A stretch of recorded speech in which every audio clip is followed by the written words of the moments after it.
தீபாவளி பண்டிகையை முன்னிட்டு விருதுநகர் மாவட்டம் சிவகாசியில் புதிய ரக பட்டாசுகள் அறிமுகப்படுத்தப்பட்டுள்ளன. இதுபற்றி செய்தியாளர் கணேஷ்குமார் அளித்த கூடுதல் விவரங்களை இப்போது பார்க்கலாம்.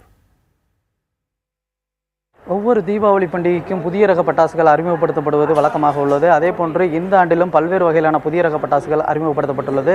குறிப்பாக இரட்டை கோபுரத்தை நினைவுபடுத்தும் விதமான பெட்ரோனாஸ் எனப்படும் அந்த ஃபேன்சி ரக பட்டாசுகள் இந்த ஆண்டு புதிய வரவாக இந்த ஆண்டு அறிமுகப்படுத்தப்பட்டுள்ளது. அதே போன்று மேட் மேக்ஸ், மில்லினியம் வாய்ஸ், ரா பவுடர், மேட் மேக்ஸ் வாய்ஸ் உள்ளிட்ட பல்வேறு வகையிலான புதிய ரக பட்டாசுகளும், நயகரா பால்ஸ் எனப்படும் அருவி போல் கொட்டுவது போன்ற ஃபேன்சி ரக பட்டாசுகளும் இந்த ஆண்டு புதிய வரவாக உள்ளது.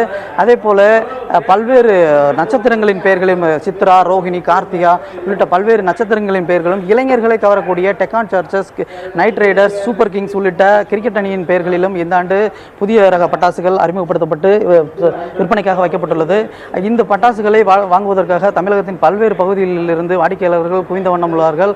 இதுபோன்ற வண்ணமயமான பட்டாசுகளை அறிமுகப்படுத்தப்பட்டுள்ளது. இந்த ஆண்டு தீபாவளியின் ஆர்வத்தை அதிகப்படுத்தும் என்பதே எனவே கூறலாம். புதிய தலைமுறைக்காக ஒளிப்பதிவாளர் சங்கருடன் கணேஷ்குமார்.